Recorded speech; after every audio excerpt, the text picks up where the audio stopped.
भारत चीन तनाव के बीच आज से भारतीय वायुसेना की ताकत कुछ और बढ़ने वाली है। लंबे वक्त से जिस राफेल लड़ाकू विमान का इंतजार था वो आज भारत पहुंच रहा है। दोपहर 2 बजे तक राफेल विमान अंबाला एयरबेस पहुंचेंगे, जहां खुद वायुसेना प्रमुख आरकेएस भदौरिया उसे रिसीव करेंगे। 27 जुलाई को राफेल ने फ्रांस से भारत के लिए उड़ान भरी थी।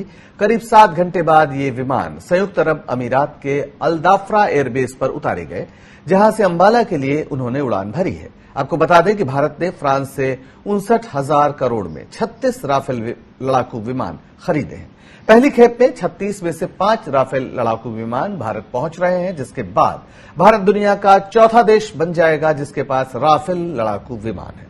अभी फ्रांस, मिस्र और कतर के पास ही राफेल लड़ाकू विमान है। राफेल विमान को वायुसेना की गोल्डन एरो 17 स्क्वाड्रन में शामिल किया जाएगा, जिसने करगिल युद्ध में अहम भूमिका निभाई थी और भारत की सबसे पुरानी स्क्वाड्रन में से एक है। राफेल के रखरखाव के लिए 400 करोड़ रुपए खर्च किए गए हैं। तो ये 4 जनरेशन और 5वां जनरेशन के बीच का ये है। इसके पे राफेल पे लोडेड है MICA missile, Meteor missile, SCALP missile, Hammer missile और ब्रह्मोस भी लोड हो सकता है इस पे। तो आप समझिए कि ये जितने मिसाइल सिस्टम का मैंने नाम लिया है, ये विश्व state of the art missile system है और विश्व में अपने क्षेत्र में, अपने कैटेगरी में इनकी कोई तुलना नहीं है, इनका कोई जोड़ नहीं है, इनका कोई टक्कर नहीं दे सकता। It has its missiles which can fire from within India, even flying in Jalandhar or Ambala area up to 300 kilometers deep into Chinese or Pakistan territories without having been interfered. और इस पर और बात करने के लिए हमारे साथ जुड़ गए हैं रक्षा विशेषज्ञ retired major general A K. Shiva's.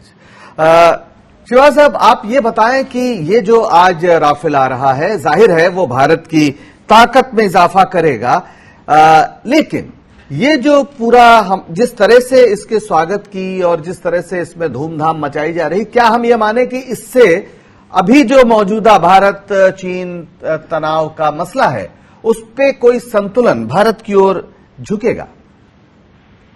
देखो, इसमें ये कि राफेल आने से जो हमारी वायु शक्ति है वो बहुत ज्यादा बढ़ जाएगी।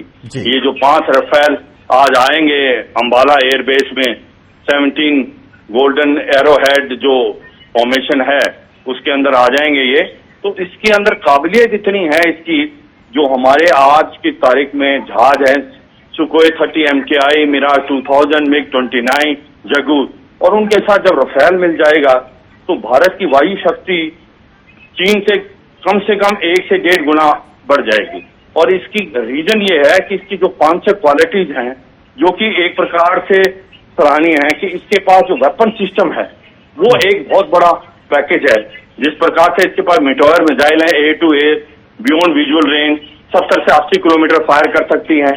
उसके बाद इसके पास है स्कैल्प मिसाइल, जिसको क्रूज मिसाइल बोलते हैं, और जो कि एयर टू ग्राउंड कर सकती है ऑलमोस्ट 700 किलोमीटर। अगर ये वेपन हमारे पास पहले होता, राफेल होता, तो हमें बालाकोट में अपना लाइन ऑफ कंट्रोल क्रॉस करने की जरूरत ही नहीं थी, खैबर पख्तूनख्वा में जाने की जरूरत नहीं थी। यहीं से हम अपने इलाके से ही बालाकोट का जो अपना टेररिस्ट का कैंप था जैसे मोहम्मद का, उसको उड़ा सकते थे। उसके बाद एक हैमर मिसाइल है जो अभी हमने ली है फ्रांस से, जो बहुत ज्यादा इंपॉर्टेंट है, जो कि पिन पॉइंट टारगेट है, आपके पिल बॉक्सेज हैं, बंकर्स है, उसको बर्बाद कर सकता है 100 किलोमीटर दूर। और उसके साथ साथ एक माइका मिसाइल है जिसको साइलेंट किलर बोलते हैं। तो ओवरऑल एक इसका जो पैकेज है ये बहुत बड़ा है और इसकी स्पीड भी काफी सराहनीय है, ऑलमोस्ट 3500 किलोमीटर। चीन सोचता है, चीन बार बार बोला है उसके पास J-20 है जो कि स्टेल्थ एयरक्राफ्ट बोलते हैं 5th जनरेशन का, मगर वो टाइम टेस्टेड नहीं है और उसका 15 के करीब है। वो साउथ चाइना सी में उसको ज्यादा डेंजर लगता है, तो ये वो ईस्टर्न चाइना में लगाएगा, यहाँ नहीं लगा पाएगा। और यहाँ पर जो अभी राफेल आ जाएगा उससे काबिलियत दोनों तरफ बढ़ जाएगी, लाइन ऑफ एक्चुअल कंट्रोल की तरफ चीन की तरफ भी और लाइन ऑफ कंट्रोल जो है पाकिस्तान की तरफ भी। जो आमराम मिसाइल है F-16 में लगा रखी है पाकिस्तान में, उससे काफी बेहतर है हमारे पास ये स्कैल्प मिसाइल और जो मिटियोर मिसाइल है।